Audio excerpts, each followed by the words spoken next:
आज आप सुनेंगे भैया दूज व्रत कथा। एक भाई था जिसकी बहन का ससुराल बहुत दूर था। एक बार भाई ने माँ से कहा, माँ, भाई दूज पर मैं दीदी से मिलने जाऊंगा और उसे नए कपड़े में देखूंगा। बहुत से लोग अपनी बहनों से मिलने जा रहे हैं, मैं भी जाऊंगा। माँ ने कहा, मेरे बच्चों, अभी तू छोटा है और तेरी दीदी का ससुराल बहुत दूर है। रास्ते में दुखार जानवरों है, शेर है, वो तुझे खा जाएंगे। तू कैसे जाएगा? उसने जवाब दिया, नहीं माँ, मैं जाऊंगा। माँ ने बेटी के लिए लहंगा, ओढ़नी और जमाई के लिए पगड़ी कुर्ता एक गेठरी में बांधे और उसे बेटा को देते हुए कहा, जा भाई दूज पर दीदी को नए कपड़ों में देख आओ। देख कैसी होशियारी से जाता है। लड़का घर से निकल पड़ा। रास्ते में उसे एक विशाल पेड़ मिला। पेड़ ने कहा, मैं तुम पर गिरूंगा। लड़के ने कहा, मुझ पर मत गिरो, मैं भाई दूज पर दीदी को नए कपड़े में देखने जा रहा हूँ। गिरना ही चाहते हो तो वापस आऊंगा तब गिरना। वहाँ से चला तो रास्ते में उसे एक नदी मिली। नदी ने कहा, मैं तुम्हें डुबाऊंगी। लड़का बोला, नदी बहन, मुझे मत डुबाओ, मैं भाई दूज पर दीदी को नए कपड़े में देखना जा रहा हूँ। डुबाना ही चाहती हो तो दीदी से मिल कर आऊंगा, तब डुबा देना। उससे आगे उसे एक सांप मिला। बोला, मैं तुम्हें डांसूंगा। लड़के ने कहा, मुझे मत डांसो, मैं भाई दूज पर दीदी को नए कपड़े में देखने जा रहा हूँ। दीदी से मिलकर मैं लौट आऊंगा। चाहो तो तब तुम डांस लेना। वहाँ से आगे चला तो उसे एक शेर मिला। बोला, भैया मैं तुझे खाऊंगा।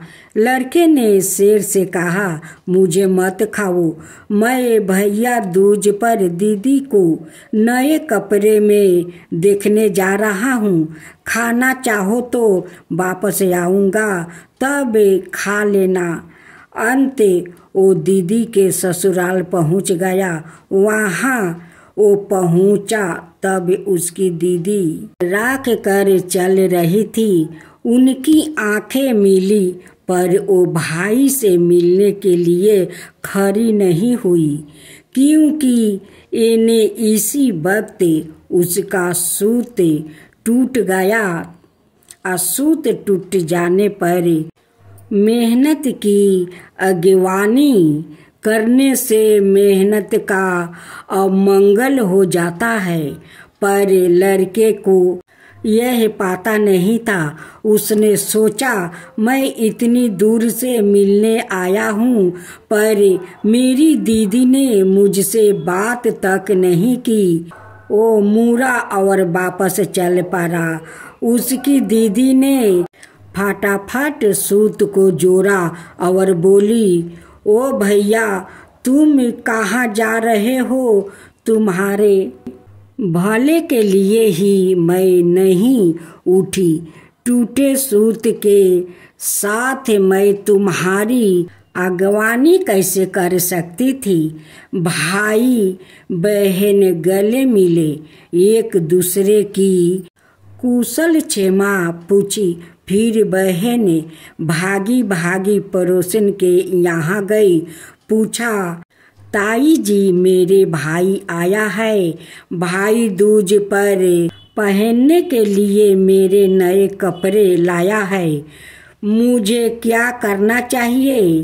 पड़ोसन बदमाश थी, कहने लगी, अरे फूहर इतना भी नहीं जानती, आंगन को तेल से लीपे और चूल्हे पर घी उबलने के लिए रख दे।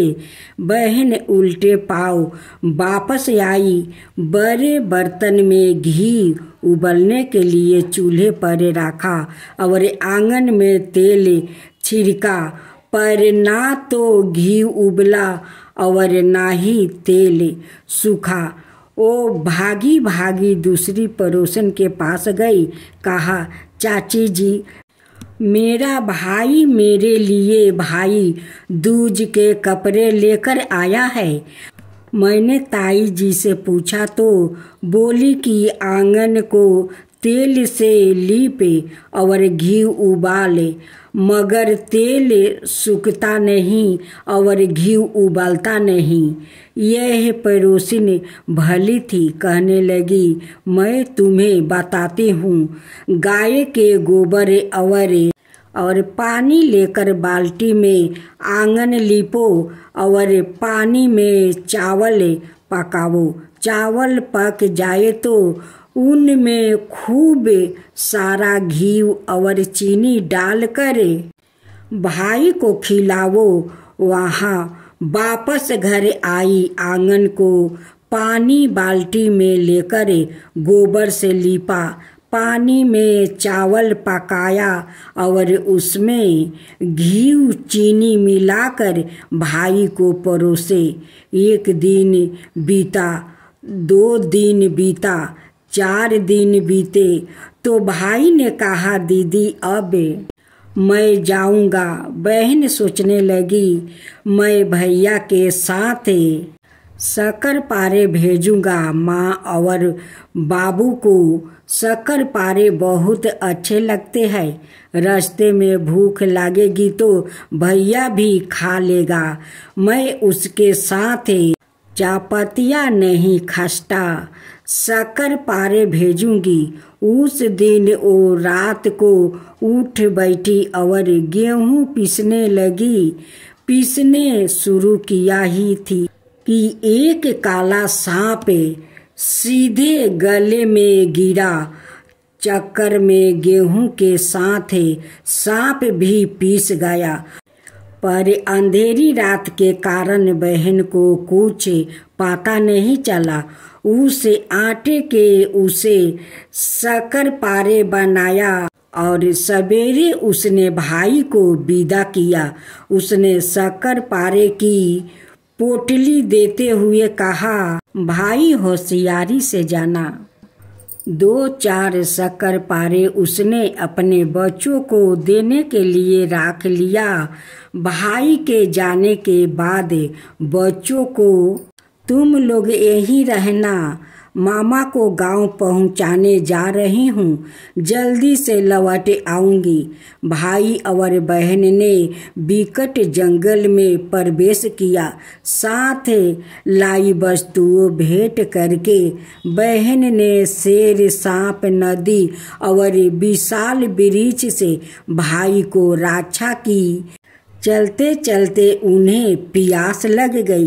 भाई ने कहा, मैं पेड़ पर चढ़कर देखता हूँ, जहाँ बकुले मररा रहे होंगे वहाँ पानी जरूर होगा।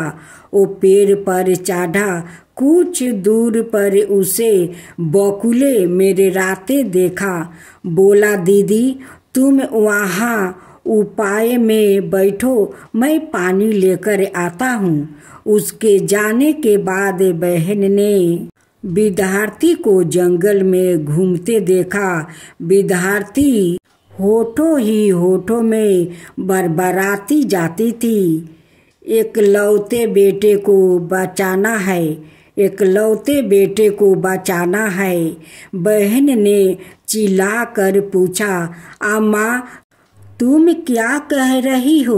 विद्यार्थी ने कहा, एकलौते बेटे का बचाना है। बहन ने इसका मतलब यह निकला कि उसके भाई के सर पर मौत मररा रहा है। मैं क्या करूं? अम्मा उसने मिनती की। विद्यार्थी ने जवाब दिया, होली और दिवाली के बाद भाई दूज पर कथा सुनना और भाई की पूजा करना पर भाई दूज पर उसे शराप देना। यह शराप ही तुम्हारे भाई की रक्षा करेगा। वो उसी समय भाई को शराप देने लगी। मेरे भाई की हड्डियां टूट गई, वो मर जाएगा।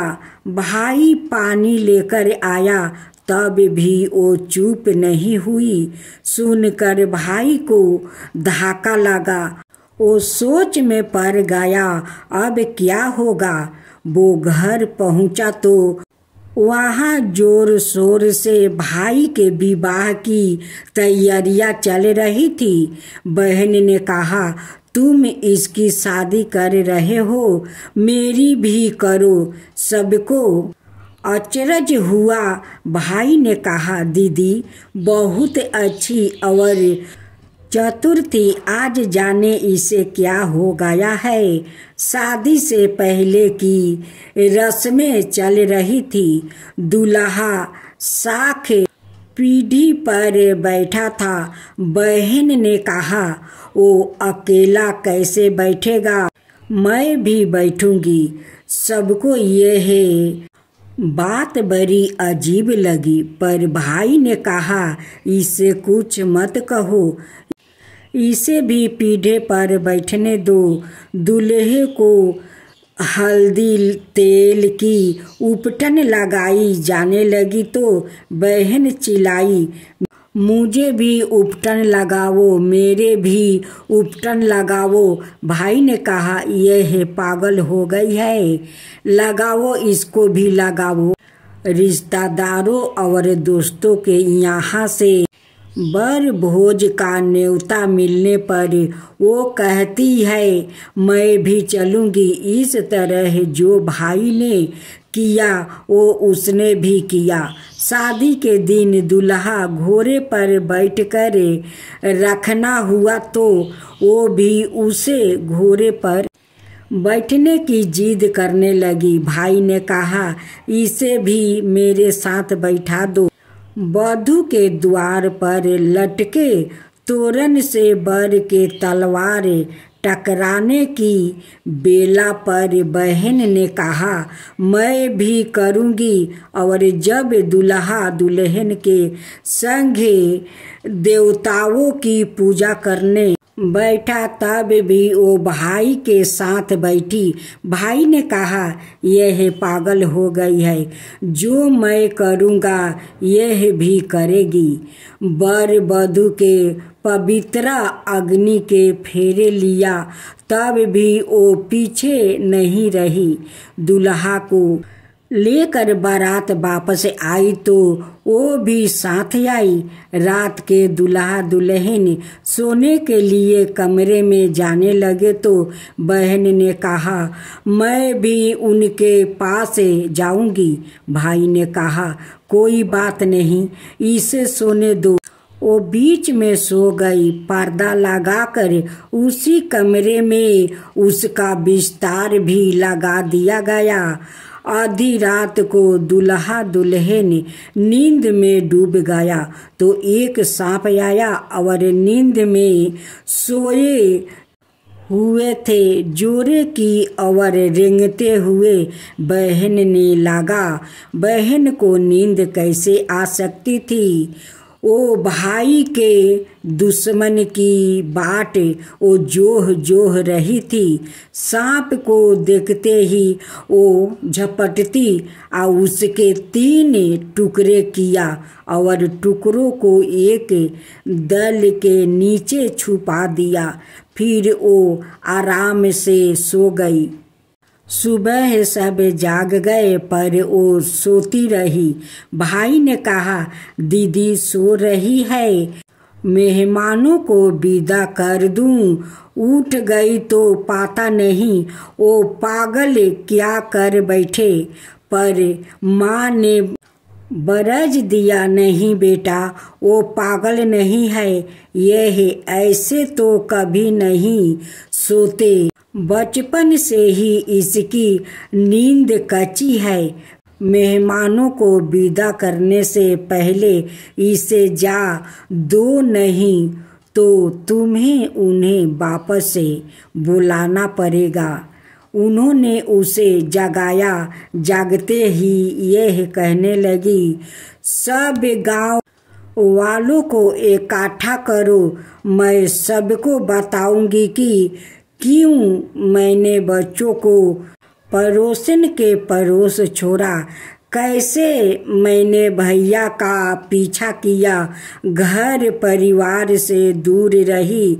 सब भैया के शत्रु उस सांप के लिए जो इसकी सुहाग रात को यहाँ आया। ढल हटाकर उसने सबको सांप के 3 टुकड़े दिखाया। फिर उसने कहा, भैया जब हम जंगल में थे तो मुझे विद्यार्थी माँ मिली का इकलौते बेटे को बचाना है और मुझे होली और भाई दूज पर भैया पूजा करने को कहा है। भैया अपनी बहनों को लहंगा ओढ़नी दिया और बहन भैया का हजारों साल जीने के आशीर्वाद दिया। तब से भाई दूज का ये सिलसिला शुरू हो गया। सभी बहन अपना भाई को पत्थरी खिलाती है, जो प्रसाद जमरैया महाराज पर चढ़ाते हैं, चना बतासा, उसे पत्थरी बोलते हैं। वही पत्थरी भैया को खिलाते हैं कि मेरे भैया अमर रहेंगे।